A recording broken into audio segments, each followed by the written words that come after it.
Amazing. Okay. Hello, everyone. The Boren Awards team is so excited to welcome you all to the first session of our recurring Boren Alumni Ambassador series, straight from the source. Our hope with this series is that you will gain a better understanding of what it means to be a Boren recipient and also inspire you all to hit submit on your applications. My name is Bailey Preston. I was also a 2020 Boren Flagship Scholar to Brazil. Whoop, whoop. And I'm very happy to be here with you all this evening as we convene to shine a light and hear from our awesome Boren Alumni Ambassadors, Holly Ross and James Paisley. Just so you guys know, there's no better group of folks than our alumni ambassadors to give you a holistic view of every step of the process and the benefits that come with being a Boren recipient. So, Holly, James, thank you so much for taking the time to be with us here today. We really appreciate it. And I also want to say thanks to all of our attendees. We are so excited to have you here and to see your interest in learning about Boren and applying to Boren. And we hope this webinar is beneficial. So today's session is going to be split in half. We'll use the first 30 minutes for pre-prepared questions, and then the last 30 minutes we'll open it up to Q&A. Again, you have the chat, the Q&A function. You can also feel free to unmute yourself. But without further ado, let's get started. So I'm going to ask James, Holly, one at a time, naturally. Introduce yourself, give us your name, where you studied on your Boren, the year you went, the language you learned, and then, yeah, we'll go from there. Whoever feels comfortable taking it on first. I can start. Hello, everyone. My name is Holly Ross. I was a 2022 Boren Scholar to South Korea studying Korean. I applied my fourth year of undergrad. I was a linguistics major at the University of Chicago. I'm currently 11 months into my 1 year of required service. I'm working as a legal administrative specialist at an asylum office, which is part of the United States Citizenship and Immigration Services, which falls under the Homeland Security umbrella. Hi, my name is James Paisley. I was a 2015 Boren to China. I applied my sophomore year and I went abroad my junior year of college to study Mandarin. I fulfilled my Boren also at the Department of Homeland Security inside the Office of Cyber Infrastructure Risk and Resilience, where I worked on international cyber policy. Amazing. Thank you so much, James and Holly. Appreciate those intros. So let's get right into it. And James, since you were our last speaker, feel free to take this one first. Our first question for you is, why did you apply to the Boren Awards? Sure. I'd be remiss if I didn't acknowledge the elephant in the room. It's a very large amount of money for financial study abroad, and that mattered a lot for me. I needed the financial support to go abroad, and it made a world of difference for me. And I would be remiss if I didn't acknowledge that. The other major driving reason is I was already interested in public service and national security, so it felt like a natural option for me to go that way. Looking under the hood of it all in terms of the public service work requirement, and the hiring authority that comes with the board appealed to me because I had already decided that that was broadly the direction that I was interested in going. And I come from a family of public servants, between teachers and on one side and service members on the other. And so it felt like a natural avenue, as it were, for me. Great. Thanks so much, James. Holly. Yeah, so similarly to James, money was also a very big factor in why I applied. Studying abroad was always something that I knew I wanted to do, but because of financial reasons and because of COVID, it wasn't super feasible. A lot of my time I was at university. So Boren was a really great opportunity for me to finally have that chance. But where I separate from James is that I had no idea what I wanted to do after I graduated, which is why I really appreciated the 1 year service requirement because it kind of gave me a path to go down. I was no longer like, what am I going to do after I graduate? Boren kind of gave me a very direct, like, hey, this is what you should be doing now. So that was another reason why I decided to apply for Boren. Thank you both, Holly and James. Wonderful to hear that Boren is helping bridge gaps in places where we aim to bridge those gaps, right? So covering financial barriers and also opening up career opportunities to folks. Thank you guys so much. My next question for you: how and why did you choose the country and language in which you studied? And then Holly, we'll start with you since you were our last speaker. I was already studying Korean before I applied to Boren. I was studying it for my degree. As for why I originally chose to study Korean, it was honestly arbitrary. I had a friend who was studying Korean. I was like, I guess I'll choose that language too. And I enjoyed it, so I kept studying it. And then the natural choice when I applied for Boren was then Korean, since I was already studying it. And of course, the only country would be South Korea. Great, thanks, Holly. I came to Mandarin sort of through the back door. I originally wanted to learn Japanese, and when I was in middle school, my school started offering Chinese. And as anyone who's ever paid attention to this language family, you know that Chinese characters are the basis for Japanese kanji. And so to seventh grade James made perfect sense. I'll study Mandarin for now, and then we'll just make the jump later. Um, it's not as simple as that works, as it seems. That is actually a bridge too far in many cases. So 6 years later, I was looking around and I said, I guess we'll just keep going. So by the time I got to undergrad, Mandarin was already the place where I was waist deep, and so I figured this is the excellent opportunity to finally get in country, and so we kept going with it. Amazing. Thank you both so much for sharing how you stumbled into your language journeys. My next question for you is: how was your language overseas location relevant to U.S. national security? And what was the process for writing the national security essay on your end? And James, we'll start with you. Sure. So back in 2015, it was still relatively um, interesting to be a Chinese speaker and learner, still relatively unique-ish in that way. And at the time, it felt a lot like the relationship could go anywhere. It was still very, very um, positive. I would describe it. That wasn't so antagonistic back then. At the time, Xi Jinping had been in power for 3 years and had not fully established himself yet at the time.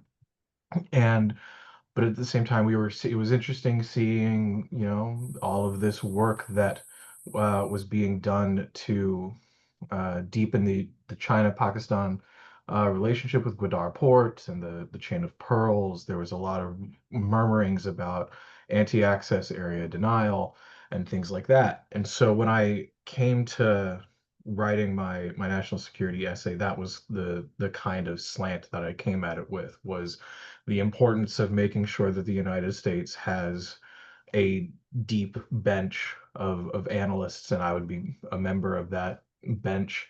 I was interested in what does having the cultural nuance and the language nuance of being able to understand, well, what does China mean when they're saying XYZ versus ABC? And like, does that meaning translate accurately? And because those translations have downstream consequences for policy decisions. Um, but to that end, I wrote my essay about your stereotypical national security geopolitical power concerns. But I don't think that that's the only way you can write that essay. I think you can have a broader definition of what national security is. Thanks, James. Holly. I wish I remember what I wrote as well as James did. Um, I know when most people think of national security as it relates to the Korean Peninsula, they tend to think of North Korea and the potential threat for nuclear warfare. But I think there's lots of other angles that you can approach it with. For example, the ROK US alliance has been going on for over 50 years, I think over 70 years at this point. And that is constantly changing and evolving. Again, I don't remember specifically what I wrote my essay about, but a piece of advice I would give for writing the essay is to do a lot of research, to see what's going on in the country, see what's changing, and see how you can connect that to things that you're interested in and that you're passionate about, and try to tie those things together, and that will make a very strong essay. 100%, Holly. That's great advice. And as you guys can see, there's a range of things you could talk about for national security arguments. But thank you both for sharing. My next question is, how has Boren impacted your academic, personal, and professional lives? And Holly, we'll start with you for this one. Yeah, so kind of how I mentioned earlier, I didn't really know what I was going to do after I graduated. So Boren really helped me decide where to move forward after graduating university. A lot of the professional opportunities I've had after graduating have actually been a result of Boren. The job that I currently have, I actually got attending a Boren job fair. I was given a job offer on the spot. So that was amazing because federal jobs, they can be tricky to get. So like I said, Boren once again helped me with that avenue. There was also a program where Boren pairs you with a mentor. And the mentor that I had really helped me hone in on like any cover letters I needed to write, any resumes I had to write. And that also made me a really competitive applicant when I was applying, not just for government jobs, but for private sector jobs as well. So Boren really has been like super helpful in my professional life. So academically, I think study abroad is perhaps one of the most foundational experiences a student can have there in terms of the types of different cultures and languages and just life-changing experiences it can expose you to. Because once you go abroad, you realize that the world is so much bigger than what you know, and that's a truth that settles itself into your bones. And you recognize that the world today is bigger than the world that was yesterday. And as a student, that was incredibly valuable. Speaking in terms of credits, I got a lot of the language exposure hours to transfer back, so I check marked those boxes in terms of transfer credits. My Mandarin advanced from college level 2 to college level 5 over the span of 6 months, and I was essentially able to pump an adrenaline shot into my credit calculus, and that allowed me to really rack up some additional credit hours for double majors, double minors, and things like that. And personally, the relationships that I made abroad are relationships that I've kept to this day. Friends that I made there later invited me to their wedding down in Honduras, and they came to my wedding a couple years ago. I am still friends, and I keep up professionally with these contacts as well. Um, One of them I later encountered at the Pentagon, and he helped me get a tour. So these are the types of things that will come of are valuable down the line. And professionally, very much so similar to Holly in that my professional career owes a lot to what the Boren was able to provide. With the Boren scholarship, you get something that's equivalent to Schedule A, which is a hiring advantage. So if the general public all starts at one level, then you're starting actually maybe a step or two ahead just with having the Boren because of the preferential hiring authority that this gives you based on US statute. And that that combined with the NSEP, the National Security Education Program's job portal, which is separate from USA Jobs, really helped to get my resume in front of people that were actively hiring and not just through what was even then a black hole of USA Jobs. So that's where I would say those three pillars rest with me. Amazing. Thank you both so much for providing that insight. I think my next question we already answered. We touched on where we fulfilled our service. So then I'm going to go right to my next question, which is, what was your experience like searching for federal employment? And James, we'll start with you. Sure.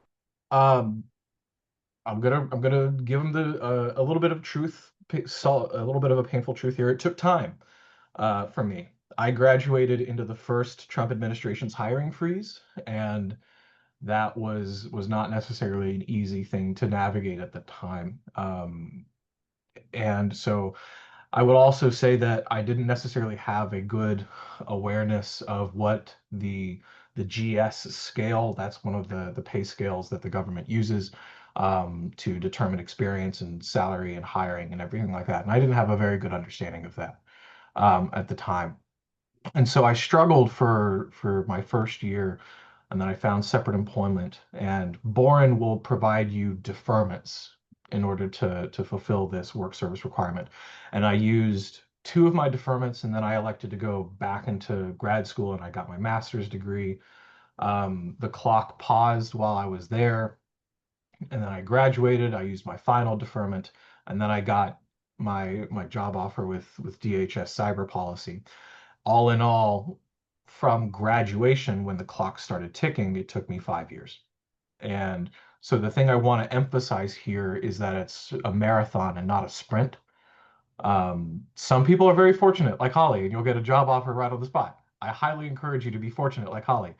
Um, but also recognizing that there are tools in place and that Boren wants you to succeed. And that's why these deferments exist. That's why the mentors exist and things like that. And so there's a multitude of resources available to really sort of make sure that you are set up well to succeed in your own professional career goals. Thanks, James. Holly. Yeah, it definitely felt like an uphill battle at times. I think James had called it a black hole earlier, the USA Jobs website. It's a matter of sorting through what's there, just applying, applying, applying, applying. Um, it took me about a year to get the job offer that I got, but before then, I applied to an innumerable amount of positions and only got very few interviews. And most of the interviews that I had, I did not hear back from. So I would say just don't get discouraged. You know, Boren gives you plenty of time. They give you plenty of opportunities as long as you show that you are making an effort to get your position and to get the year of service done. Don't get discouraged. Just keep pushing forward. I'm gonna add a little bit more color after having been on the inside. Um, with regards to the NSCP job portal that we previously flagged, the jobs that get posted there are being actively recruited. Those are jobs that hiring managers are actively looking for Borens to fill. Um, I helped write a couple of job descriptions that would get posted on there because my office was looking to hire Borens. Um, whether or not we succeeded in that endeavor, because we managed to get one hired, but we wanted to get another two, was internal relative to billet requirements and did the office ultimately decide that my team was where we wanted to add that position versus another.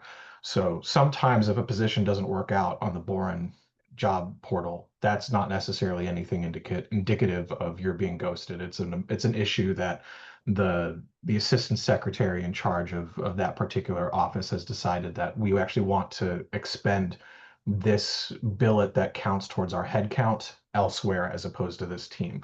And sometimes that's just a decision that gets made. All of the interviews I ever got, I got based on jobs that I applied to inside the Boren NSCP job portal. I didn't get anything from USA Jobs. That said, there have been improvements over the last several years with USA Jobs. There have been changes to the federal resume requirements.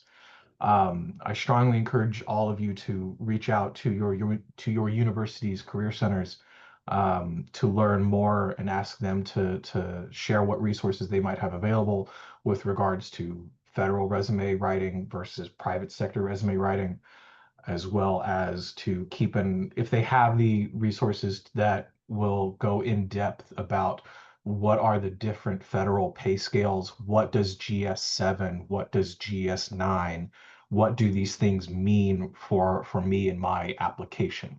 Coming right out of undergrad, if I had known that GS7 meant that was an appropriate job level for me, maybe things would have been a little bit different. But at the time, that was not knowledge that I had learned or had been taught to me or anything like that. So I encourage you all to really lean on your mentors and resources you have at the career centers, as well as alumni connections.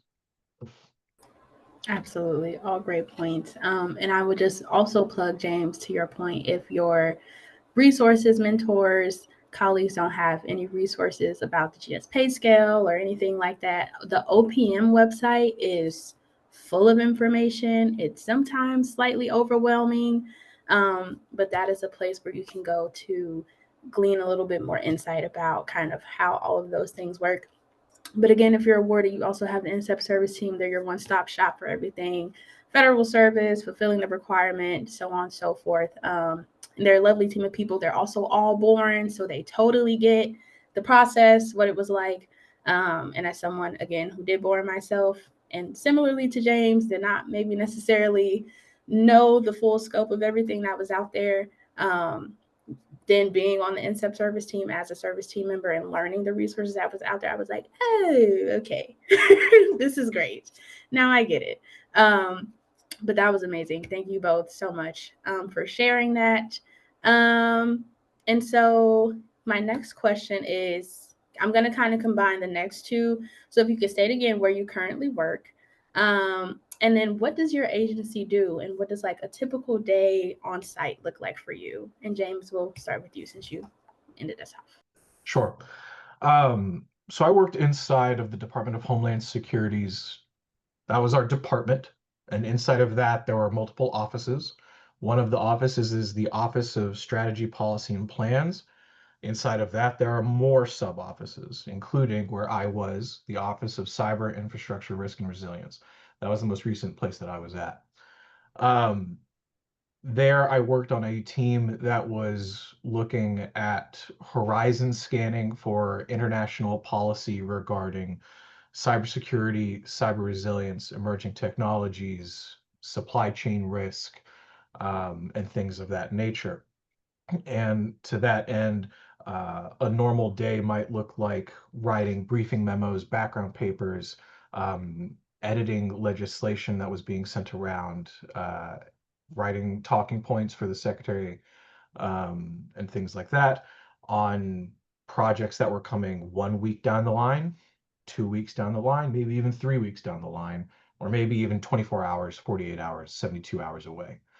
Um, Occasionally we would have these sort of longer form projects, whether that's in regards to working with partners and allies on identifying areas for collaboration on maritime cybersecurity infrastructure, and working to the sort of longer game of setting up country to country visits, or trying to figure out how can we have a tabletop exercise where how do we get the correct partners into the room together to do this kind of work. So my day to day was a little bit of a call and response. They say jump, I say how high, but also thinking about the long term reactions to sort of guiding departmental policy at the strategic level. Thank you, James. Holly? So I also work for the Department of Homeland Security. Underneath Homeland Security, I work for USCIS, which is the United States Citizenship and Immigration Services. Underneath that, I work for one of the asylum offices. My exact position is called the Legal Administrative Specialist, but there is nothing legal about my job. I'm not sure why it has that title. But my primary function is that I get to deliver decisions to applicants. So I'm the one who gets to look people in the eye and tell them when they've been granted asylum. So most of my day-to-day is responding to emails, maybe sending cases to immigration court, and then meeting with applicants and giving them their decisions.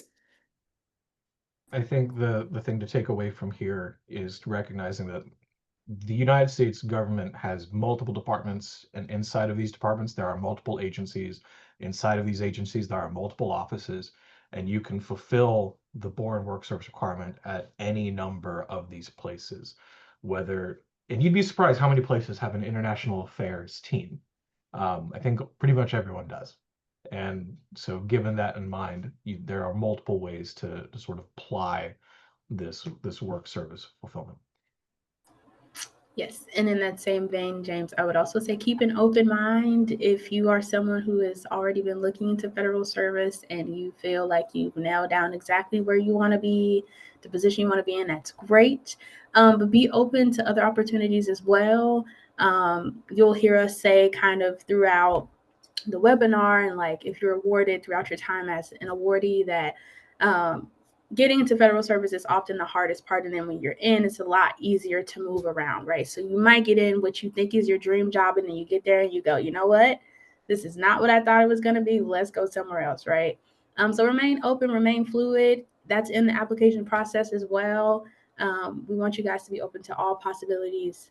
So like James is saying, defense is not all defense. There's a little bit of diplomacy in there. State is not all diplomacy. There's some defense in there, so on and so forth, right, for all these agencies. So keep an open mind. Um, yeah, and engage with everything. Don't say no to anything. Um, but with that, I have our last question, which is, do you guys have any advice for applicants or awardees about any part of the Boren process? And Holly, I'll start with you this time, and then James will end with you. Yeah, so I think I have two major things. The first one is research. Research everything, even things you don't think you need to research. Research it anyway, because you will find things that you did not know about before. In terms of writing your national security essay, in terms of making a study plan, there's always more out there than you think there is. So just make sure you're covering as much ground as possible before you hone in to what you want to do or what you think you want to do, because you never know, your plan could change completely based on the new information that you uncover. And then secondly is get comfortable with being uncomfortable, because throughout the Boren experience, throughout applying, throughout going to your overseas location, you are going to be uncomfortable a lot. I think my biggest regret is that sometimes I would let my discomfort prevent me from having certain experiences that I think would have really enhanced my Boren time abroad. So do not let yourself be held back by feelings of discomfort or feelings like you don't belong. You're here for a reason, so don't let anything else stop you. I'm gonna echo what Holly just said with regards to being uncomfortable. Going abroad is not an easy thing. It is, you are all, by undertaking this journey, regardless as to whether or not you accept the board, studying abroad requires a great amount of courage. I think you have to go far from home into a place you don't necessarily understand, in a language you don't have full control over, and have to live there and learn there and be there. And so I encourage you to let yourself live in that discomfort, and let that discomfort guide you in a way. There were certainly times where I let that discomfort keep me back from engaging in opportunities that I really wish in hindsight that I had done. The other pieces of advice that I'm going to give you are to recognize that it is a marathon. It is not a sprint. This is a long process with regards to getting the application process, waiting to hear back, doing the study abroad, graduating, getting your career going. This is just one step in the broader arc of your life. And so recognizing that, I think, is really, really important, and getting comfortable with patience and waiting in that regard. I was on the waiting list for the Boren.